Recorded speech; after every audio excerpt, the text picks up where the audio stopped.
Hey everyone, welcome back to Corporate Dakota, the place where we peel back the layers of corporate jargon to see what is really going on underneath.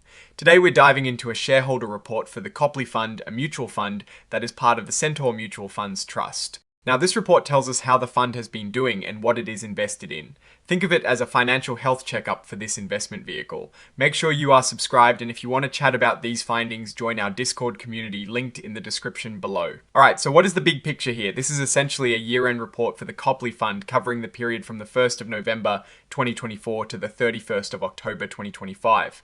At a glance, it looks like the markets had a pretty good year, and this fund participated in that growth though with some nuances. Before we get too deep into performance, let's talk about costs for a hypothetical $10,000 investment in the Copley Fund.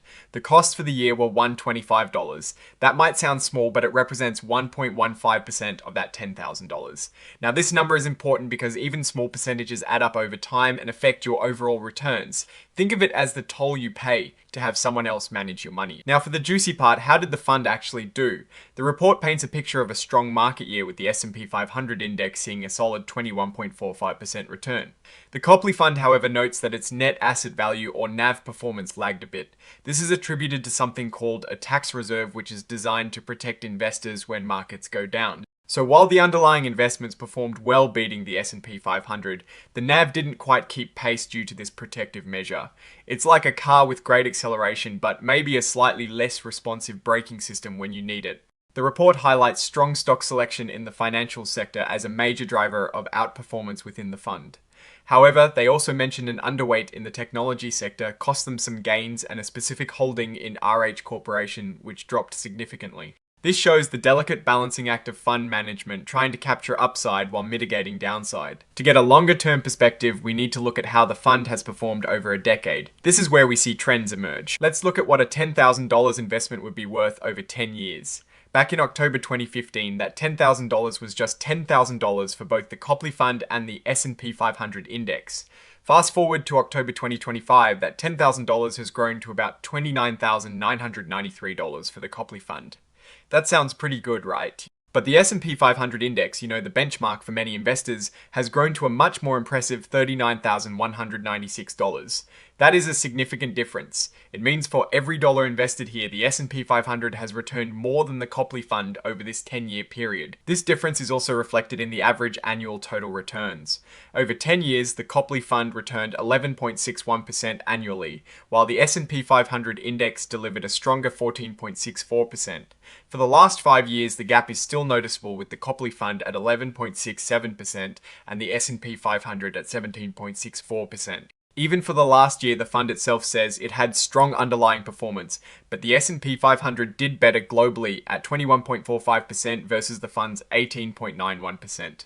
This consistent underperformance compared to the benchmark over longer periods is something investors should definitely pay attention to. So what exactly is this fund putting its money into? Let's look at the sector breakdown. The largest chunk of the Copley Fund's assets is in the financial sector at a hefty 37.3%.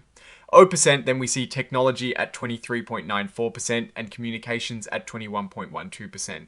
This tells us this fund is heavily concentrated in a few key areas of the market. While financials and technology can be strong performers, they also carry sector-specific risks. If something bad happens in the financial industry, for example, it could hit this fund much harder than a more diversified fund. Let's zoom in on some key fund statistics. The total net assets are over $111 million. That is a decent size. It holds 33 portfolio holdings, which is a relatively concentrated portfolio. The advisory fee is over $669,000. And the portfolio turnover, which is how often the fund buys and sells its investments, is very low at just 3%. A low turnover rate generally means the fund is more of a buy and hold strategy, which can be tax efficient, but also means it might be slower to react to market changes. Now let's look at their actual investments. What companies are they holding? In the technology sector, we see some big names like Apple Incorporated at over $8 million in value and Microsoft Incorporated also over $8 million. They also have holdings in Oracle Corporation and Dell Technologies Incorporated. In the financial sector, their top holdings include American Express Company, JP Morgan Chase and Company, and Wells Fargo and Company. They also have a significant position in Berkshire Hathaway Incorporated. Looking at the total common stocks, it represents over 107% of net assets, which seems a bit odd at first glance. But this is common in mutual funds where leverage or other financial instruments can push this number above 100%. Moving on to the statement of assets and liabilities, we see the investments valued at over $121 million. Total assets are just over $122 million. On the liability side, there are various accruals and a significant item for deferred income taxes net at over $10 million. This suggests a planned tax strategy or impact from investment gains. Now, for the statement of operations, this shows the fund's income and expenses. Dividend income was over $1.9 million. The expenses are detailed here with the advisor, fee being the largest. Total expenses were a little over $1.1 million. After accounting for investment income and changes in unrealized gains, the net increase in net assets from operations was a healthy $18 million.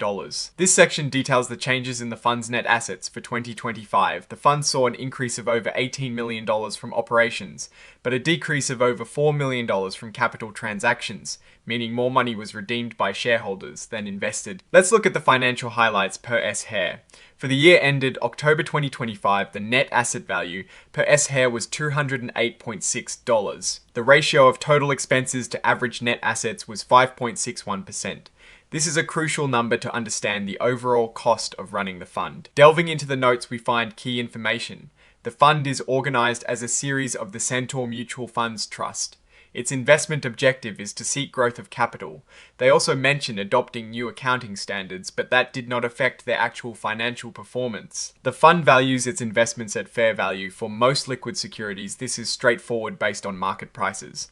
However, for less liquid or complex securities, they have a process for determining fair value which involves a degree of judgment. They break down their valuation inputs into 3 levels. Level 1 is for easily traded securities with quoted prices.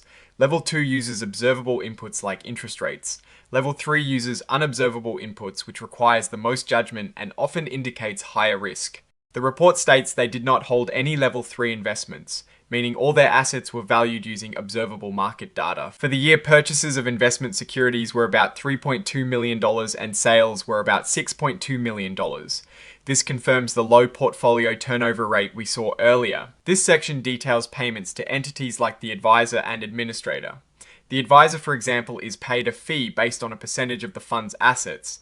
This fee structure is relatively standard in the industry. Here we see details about the fund's tax position, including net unrealized appreciation of investments. This is the difference between the current market value of their holdings and what they paid for them on a tax basis. And finally, we have the auditor's report from Eiseramper LLP.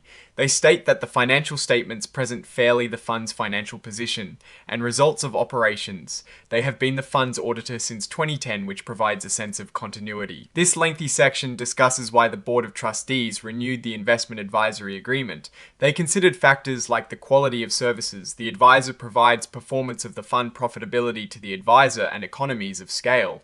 They concluded that the fee paid to the advisor is reasonable. This is a critical governance step, ensuring that the management company is acting in the best interest of shareholders. Alright, let's put on our Warren Buffett hat and look at this like he might. The Copley Fund is aiming for capital growth, which is a good starting point. Their performance over the last decade has lagged the broader S&P 500 index. This is a significant concern for any investor looking for capital appreciation.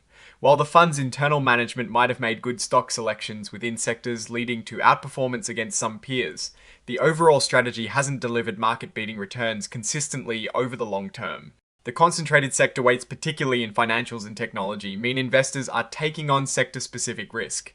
The low turnover suggests a buy and hold approach, which can be efficient but might also mean the fund is slow to adapt to changing market conditions. The tax reserve is a unique feature designed for downside protection, but it did seem to mute some of the upside during a strong market year.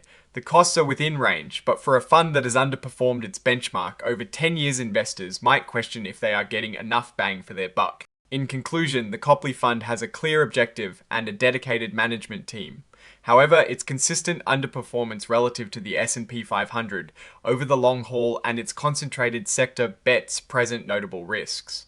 The fund might appeal to investors who specifically value the downside protection offered by the tax reserve and who believe in the value-oriented investment philosophy of the advisor, even if it means sacrificing some of the market's broader upward momentum. For those seeking to simply track or beat the market over the long term, they might find the S&P 500 or similar index funds a more straightforward and potentially more rewarding choice. That is our deep dive into the Copley Fund's shareholder report. What is your take on these numbers and what they signal for the fund's future? Drop your thoughts in the comments. If this analysis was valuable, hitting that like button really helps, and subscribe for more deep dives. Don't forget to check out the Discord in the description. Thanks for watching. See you next time.